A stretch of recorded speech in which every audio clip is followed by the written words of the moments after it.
What's up, y'all, and welcome back to Waves Weekly, my series where I talk about video game news and stuff I think about what's going on in the industry. Today we got some pretty cool stuff to talk about.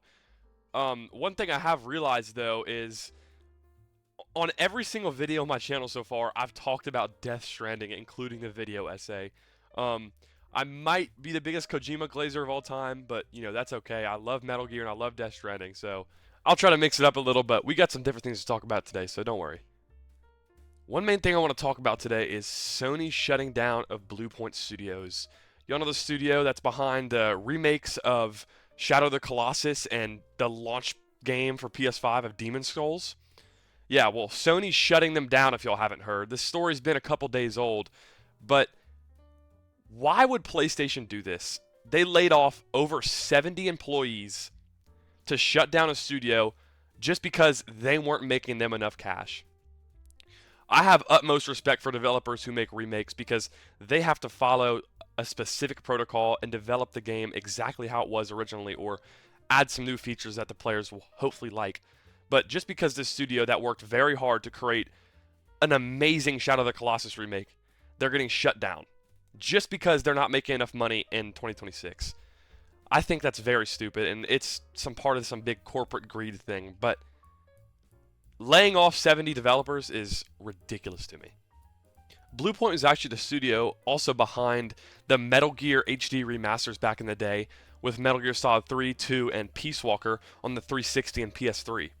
This was before Sony acquired them, of course, but it just shows how such a hard-working company is subject to being shut down by a greedy corporation just because they've been bought out. And, maybe they were even looking that them being bought out by PlayStation would give them more opportunities to remaster more games and remake more amazing titles that they would love to work on.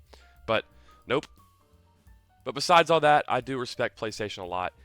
Quite recently, they have been caring about the players a little bit. They do listen to the players in some circumstances, like when they were about to shut down the PS3 store, but chose to keep it up because players were giving them so much backlash. A lot of corporations will not do that nowadays, but they have been making very great games, and they've been putting some good people in charge, in my opinion. So while they do make some mistakes, like shutting down a good studio, they have been putting out pretty good games. I'm going to give them credit on that. I don't want to talk about this one thing for the whole video, but respect to the developers who got laid off. They put a lot of effort into remakes and remasters, and I hope possibly Sony could have a change of mind. On a different note, though, we have some funny news about Resident Evil Requiem that I thought I should share.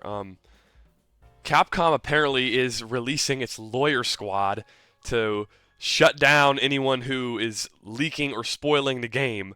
They made a statement reading that please don't post or share pre-release leaks and spoilers for Resident Evil Requiem, and that they really want everyone to enjoy the game's story and experience much as possible. Our legal department will continue to issue takedowns and deletion notices for leaks in order to preserve your day one experience.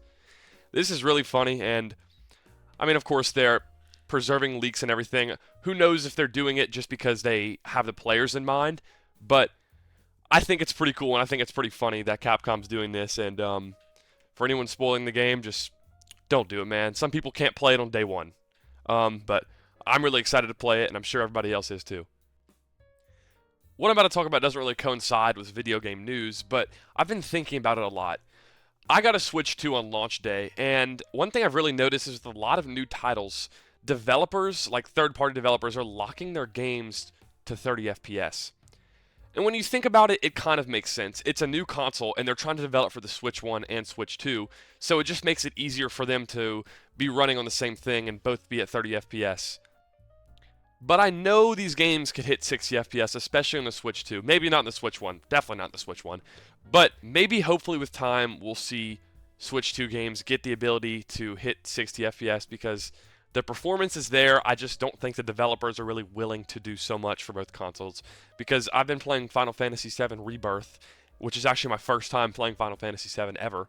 And I'm like, well, this game definitely feels like it could run in 60 FPS. Like, it's an Unreal 4 game, it's a decently old engine, and it looks great on Switch 2. It also could be that when they try to develop it, the FPS may fluctuate a little bit or have screen tearing, so they just lock it at 30 FPS just to be safe. But hey, maybe later in the Switch 2's lifespan, when the Switch 1 is kind of pushed back a little bit, we'll see some more games having better performance and better fidelity. But right now, things are good as they are, and I'm not complaining too much, just kind of confused why. On the note of Arc Raiders recently, if you've been playing recently, you know that there's been a lot of teased updates and a lot of just updates in general that have been coming out. It's really great to see Embark supporting their new game like this. It's been getting a lot of traction and popularity, and I think what they've been doing with the game is great. They've been getting plenty of updates and plenty of things to the players that they like, and Season 2's on the horizon, and I'm very excited for it. We're still set to get a new Arc threat with the Arc Raiders roadmap that was promised to us, and also some new map conditions and a Raider deck, of course. I personally will not be expeditioning, and honestly, I feel like I'm going to regret it, but I want to get every single blueprint in the game and honestly just get everything in the game, like all the Steve achievements, before I go off doing all that other stuff. But I'm still enjoying it nevertheless. I'm more the PvE type, but I might venture into PvP sometime soon because running around the map and sometimes talking to people, sometimes not, and just doing random stuff gets boring a lot of the time. But we got a lot of stuff promised, and March is looking even cooler. We got another Arc threat, another player project, Scrappy update, and another map condition. And April has a new large Arc and more map conditions and another expedition window, which I'll probably expedition on that one. Today I definitely talked about a lot of random stuff in today's video, but that's not exactly a bad thing. But I do want to talk about the next video essay because I've started to make it, and I'm really looking forward to putting it out.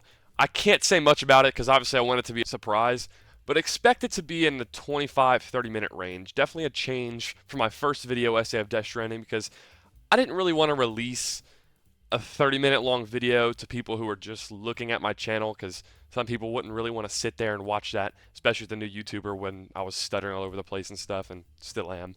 But I'm really excited to put it out, and I think y'all are going to like it a lot. So mark your calendars for that. It's going to be coming out sometime around early, mid-March, and it's going to be really good. But anyways, guys, that's all I have to really talk about today. I hope y'all enjoyed this little all-over-the-place, multi-story episode, but I'll see y'all next Waves Weekly, and y'all have a good one. Later.